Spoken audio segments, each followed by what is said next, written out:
What's happening, guys, and welcome back to the Campfire, bringing you gaming news for the week between Wednesday, November 13th, and Tuesday, November 19th. I'm missahippy, and I'm sorry about missing last week. Real world got in the way. My apologies. Let's move on to the news, shall we? There have been issues with the launch of the PlayStation 4, several systems being dead on arrival or breaking during the very first update. And to make matters worse, since there are no spare PS4's at the time, it'll be weeks until those unfortunate souls can have their products replaced. Sony released a statement saying, "A handful of people have reported issues with their PlayStation 4 systems. This is within our expectations for a new product introduction, and the vast majority of PS4 feedback is overwhelmingly positive." Ladies and gentlemen, that statement is pure PR. They are spinning, and here's why. They use words like handful of people. This handful of people must be a very vocal minority. That includes the illustrious YouTuber Total Biscuit, has even reported problems with his system.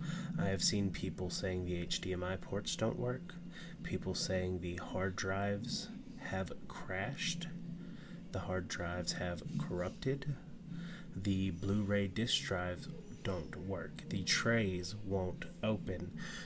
This is one of many problems that have been coming out all over the place.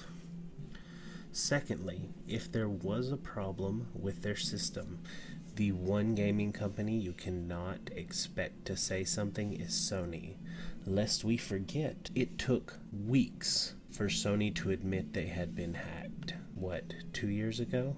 This is a Japanese company. They do not like to admit when there are faults in their product, and they hold steadfast and resolute to their system. Be wary. If you pre-ordered and it is damaged, I'm sorry. If you have not yet bought a PlayStation 4, please wait for a couple more manufacturing runs to have come through before you actually buy one. Give them time to find these problems and fix them. I'd say 6 months. And that's the truth. I mean, this is me doing you a service here. These things are broke. If the Xbox One breaks, I will tell you about that too. But for now, Sony is the one that is launched, and Sony is the one that we are reporting on. HumbleBundle.com has opened up the Humble Store, a digital store that removes the pay-what-you-can model and instead offers a set price on a list of daily changing games, offering up to 75% sales and giving 10% of all proceeds to charity. Well, this is interesting. How the Humble Bundle has now actually set up a separate off-site store that sells Steam keys for the most part. Pretty much everything I see on the Humble Store you can actually get for your Steam. And this is good. Steam is actually starting to have competition on its own platform, which I think will help. And you are giving to charity, so Humble is always a good idea. The Humble Bundle sales will not cease to exist. They will continue. But now you have the option to buy an individual game if you're looking for something specific. So that's always good. The film adaptation of the Assassin's Creed series has been confirmed to be released on August 7th, 2015. Michael Fassbender has been chosen to play the lead role. I personally am not too terribly excited about this, considering the less than reputable history of video game tie-in movies. This just doesn't seem to work well, and I'm not terribly excited about seeing a film adaptation ruin a very beloved story. I personally love the Assassin's Creed series. I always have. I'm one of the few people who love the story of Desmond and wanted to see more from him, and I'm also one of the few people who loved the first Assassin's Creed game. The concept is very good. I've always enjoyed the story of the Assassin's Creed game, probably more than the mechanics, but I've always been more of a narrative than mechanics based person when I play video games, so that could be a good reason. But we'll see. I'll give them a fair shake. I'll probably even watch the movie, but they better do it well. The very popular multiplayer online battle arena, Dota 2, will be adding a coaching mode, which will allow a coach to view games from the perspective of their player, draw on the ground and minimap to help point out important strategies, and ping anywhere on the HUD. Well, for those of you who don't know, Dota is a extremely popular esport right now. Probably second behind League of Legends, followed of course by StarCraft, for those of you who don't know. And this is fantastic. The idea of a genuine coaching mode in a video game is going to be revolutionary, I do believe. I can't wait for this to come through and actually start seeing tournaments where the coaches are actually useful. I remember when esports was first really starting to kind of kick off.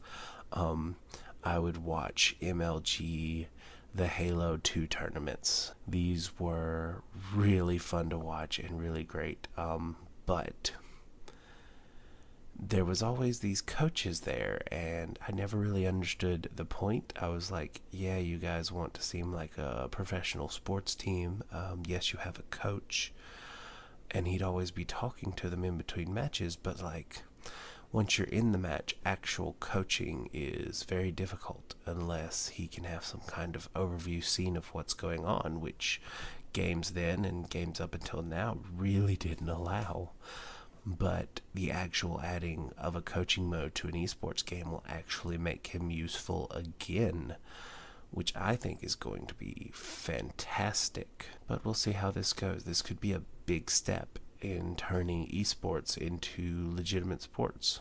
Within the last week, a new website has just popped out of the webosphere, a website called thesurvivor2299.com. Appeared out of nowhere and is a strange page with a countdown and Morse code beeping in the background.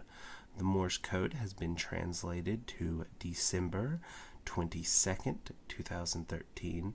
The counter is counting down to the same day as the VGAs, and some Redditors have found references to Fallout in the source code, leading them to believe that this is a countdown to the reveal of Fallout 4. Or this is a giant hoax, and it's actually counting down to nothing. This has got people buzzing. If this is legitimate, I love advertising like this when you throw up some mystery to be solved. It's fantastic. Cannot wait to see if this is real or not. But there has been issues with it not being real in the past. For example, the infamous countdown to the Call of Duty reveal, which has flopped massively and turned out to be a complete hoax. It's just one of those things, though. I mean, there was a new Call of Duty, but anyone could have guessed that. The reveal date was all off. After the supposed scandal of finding out Xbox One will only be able to run Call of Duty Ghosts at natively 720p, and the statement that Sony will be natively running the game at 1080p, it turns out that that wasn't exactly true. If you purchase the game and place it in your disc and load it, it will run 720p until you patch the game. This update will allow it to run natively at 1080p. Personally, here's the thing. 1080p, 720p. Really? With good texturization, it doesn't matter. Call of Duty's never really been known for its fantastic texture quality.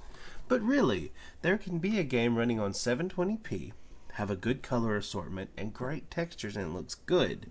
Call of Duty isn't that, but really, we've taken too high a step here where the graphical fidelity of something equals its pixel count. This just isn't as important as one would think. And that's what I've always thought about this. I mean, it's more about aesthetics than it is graphics. If the game has good aesthetics, it'll feel good. If the game has good graphics, it'll look technologically superior, but aesthetics always trump graphics. For example, what do you think is a more beautiful game? Gears of War or Limbo? Now, I don't know about you. I personally think Limbo is a more beautiful game by far. Why? Well, it certainly isn't graphically superior to Gears of War, but its aesthetics, the shadow shading, take it a step further. What do you think looks better? Call of Duty Ghosts or Journey? Now, I think Journey looks better. Again, it's the aesthetics, the use of colors, the use of the environment around you. It doesn't matter if I'm looking at brown in 720 pixels or 1080 pixels, it's still brown. So, seriously, I do not like this conversation. I do not like where this is going. But, on the standpoint of, if you're going to launch a smear campaign against another company because they can't run a game at 1080p, you might want to make sure you're able to run the game at 1080p. Just saying. A little bit of advice from me to you, Sony. And finally today, I'm going to do away with the Bob Ross voice. I'm talking to you as me right now, getting out of character, because this is not so much groundbreaking gaming news as a story that needs to be told, and this story could very well happen to me instead of this person we are going to be speaking about, and this is wrong.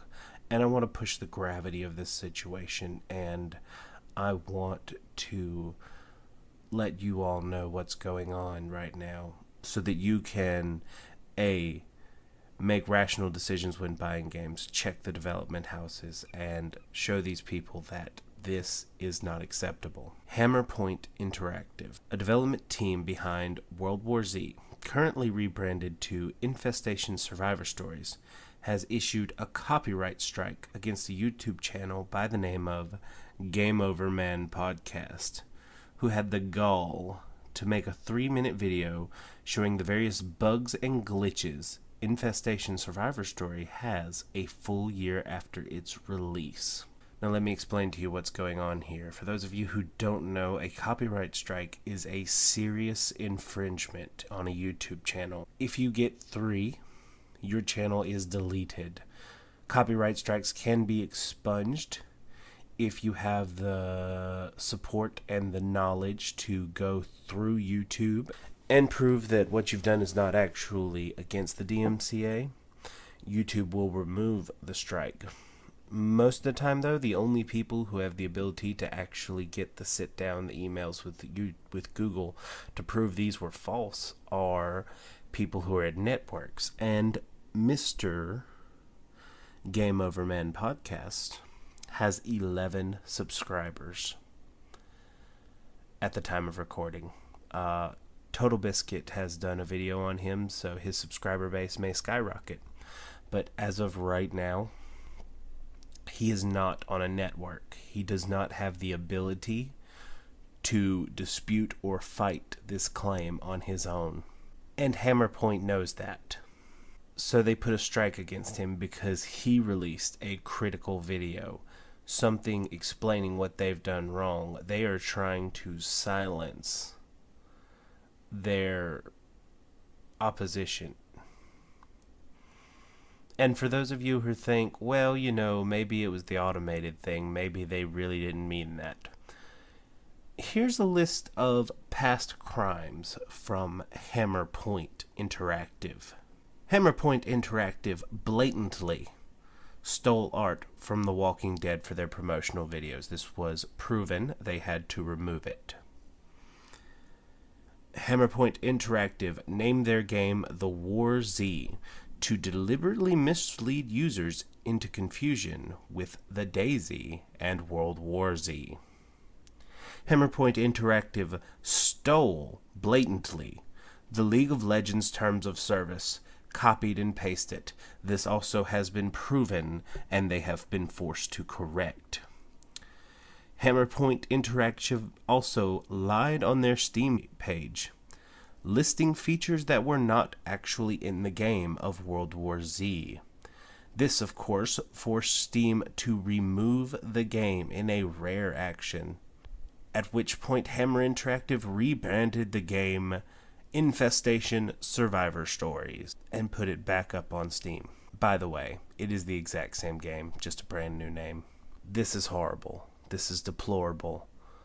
This must stop. This cannot be allowed. This is a hobby for me. And with 11 subscribers, it's probably a hobby of him. But no one who does this as a hobby doesn't wish for it to be a job someday.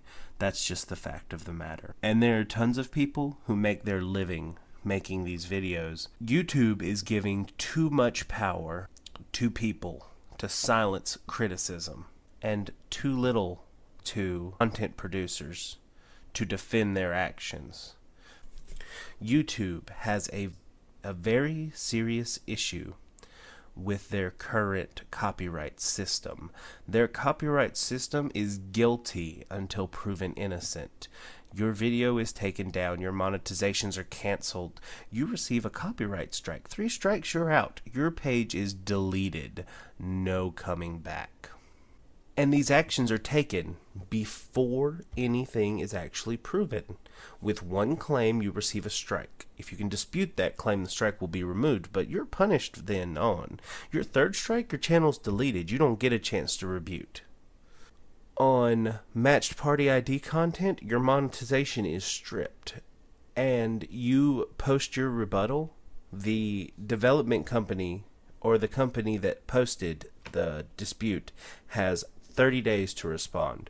You have 1 month during that month where your video is going to get most of its views, where it's not going to make any money, and they don't have to respond for a month. They know that you're going to make most of your money off that 1 month set of views. So what a lot of them will do is they just won't respond. And the 1 month timer will run out and your monetization will come right back, but now you've missed most of the views. This is a horrible system. And while everyone is sitting there complaining about Google Plus integration and the horrible state of the comment section of YouTube, which they are, and these things need to be fixed, I want to remind everyone that there are other problems right now. I would rather have Google Plus integration and the worst comment section in the world and a decent way to rebut myself if someone falsely claims a DMCA on me. I would like a way to contact Google directly. Even if it's an HR person drowned out by 1,000 other emails and it takes them 3 weeks to respond, I want an email address to Google. Some department. Because right now, actually contacting Google is the most convoluted system ever. And as that note, we are adding Hammerpoint Industries to the ban. There will no longer be any video containing Hammerpoint Industries. Unless something tragic happens, we may mention them on the news to bring out more hate, but probably not. Unless they just go belly up, in which case there will be a celebratory video probably. But right now, Hammerpoint Interactive, is on the ban list, along with Wildheart Games and Nintendo. So good luck. Well, that wraps up this week's Campfire Stories. I hope you enjoyed the news this week. And I will see you guys next week for our Campfire. Remember, if you like what you see, click that like button, hug that subscribe button, just show some love in the comments. And I'll see you guys next week. Peace.